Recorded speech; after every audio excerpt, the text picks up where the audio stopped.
Supreme Court just changed gun permit rules. Here's what it means. A lot of people woke up, saw the headlines, and immediately thought, gun permits are gone. Now anyone can carry. The law has completely changed. That is not what happened. And if you believe that, you could put yourself in serious legal danger.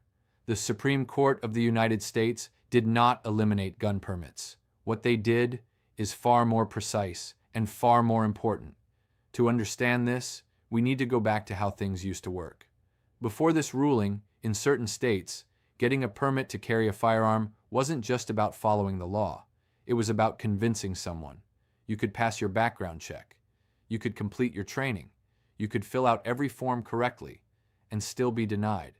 Not because you broke the law, but because someone decided you didn't have a good enough reason. Think about that for a second.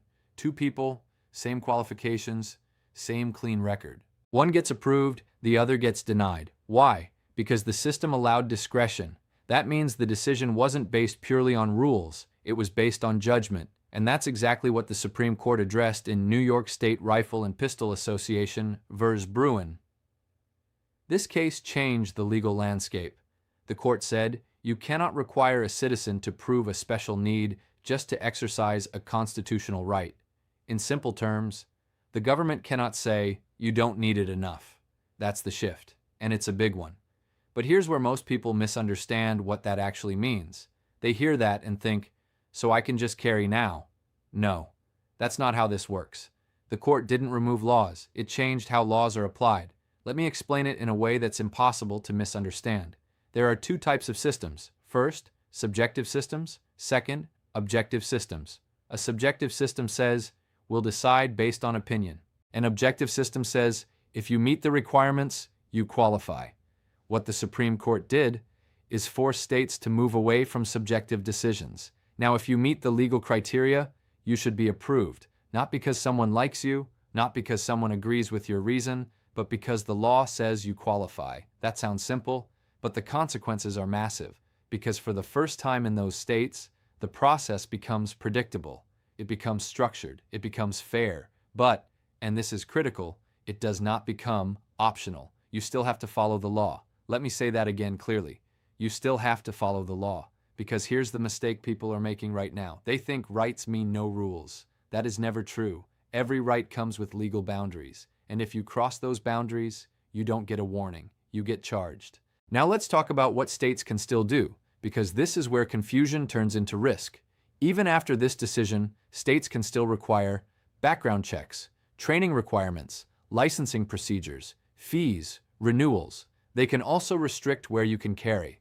That means there are still places where carrying a firearm is illegal, and if you carry in those places, you are not exercising a right. You are committing a crime. That distinction matters more than anything else in this conversation, because the law doesn't care what you thought. It cares what you did. Now let's take this a step further, because this is where people really get caught off guard. Imagine this scenario. You hear about the ruling. You believe permits are no longer required. You carry a firearm without going through the proper process. You get stopped. The officer asks you a simple question. Do you have a permit? And you respond confidently, I don't need one anymore. That moment right there, that's where your legal problem begins. Because in most places, you still do. And now, instead of being protected by the law, you are violating it. This is why understanding the difference between headlines and reality is so important. Because headlines are designed to get attention, but the law is designed to hold you accountable. Now let's go deeper into what this decision really changed from a legal perspective. Before this ruling, certain states operated under what's called a may issue system. That means authorities had the power to decide whether or not to issue a permit, even if you met the basic requirements. After the ruling, those systems were challenged, and many states had to adjust. They moved toward what's known as a shall issue framework, which means if you meet the criteria, the permit should be issued. No guesswork, no personal judgment, just the law.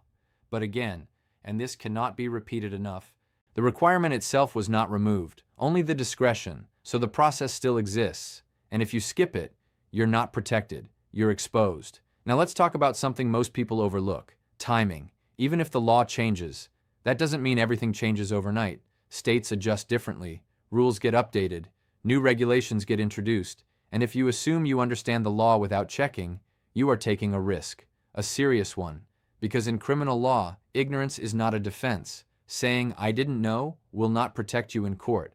Now let's talk about responsibility, because rights without responsibility are where people get hurt legally. Owning or carrying a firearm is not just about what you're allowed to do, it's about what you must do. You must understand where you can carry, when you can carry, how you must carry. You must understand how to interact with law enforcement.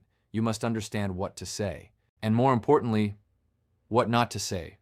Because once you speak, that statement can be used against you. Now here's another critical point most people ignore. Even if you are legally carrying, your behavior still matters. If you act in a way that creates fear, confusion, or danger, you can still face legal consequences.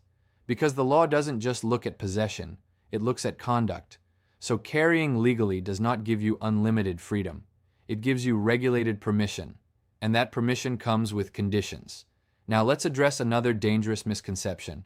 Some people believe this ruling means they have more power than law enforcement. That is not true. Your rights are protected, but they are not absolute. And if you challenge authority in the wrong way, or misunderstand your legal position, you can escalate a situation very quickly. This is why knowledge matters more than confidence, because confidence without knowledge leads to mistakes. And mistakes in this area have consequences, serious ones. Now let me give you a practical framework you can remember. 3 things you must always verify before carrying. Number 1, your eligibility. Number 2, your location. Number 3, your compliance. If any one of those is wrong, you are at risk. And risk in this context means legal exposure. Now let's talk about the bigger picture, because this isn't just about permits. This is about how constitutional rights are interpreted. The Supreme Court didn't say, do whatever you want. They said, the government must justify its restrictions. That's a very different message, and it changes how laws are evaluated. But it does not eliminate laws. It refines them. And that refinement is where your responsibility begins. Because the clearer the law becomes, the less room you have for mistakes. Now think about that carefully. When rules are vague, people get confused. But when rules are clear, violations become obvious. So this decision actually increases accountability in many ways. Now let's bring this back to you, because at the end of the day, this isn't about courtrooms. It's about real-life decisions.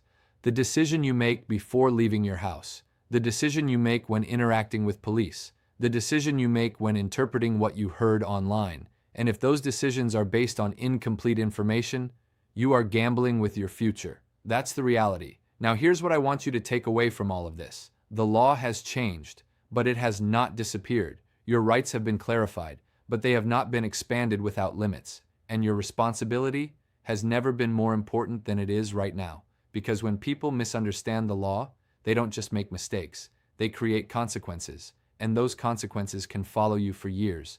So before you assume, before you act, before you rely on what you heard in a headline, verify, understand, and respect the law. Because in this situation, what you don't know can hurt you.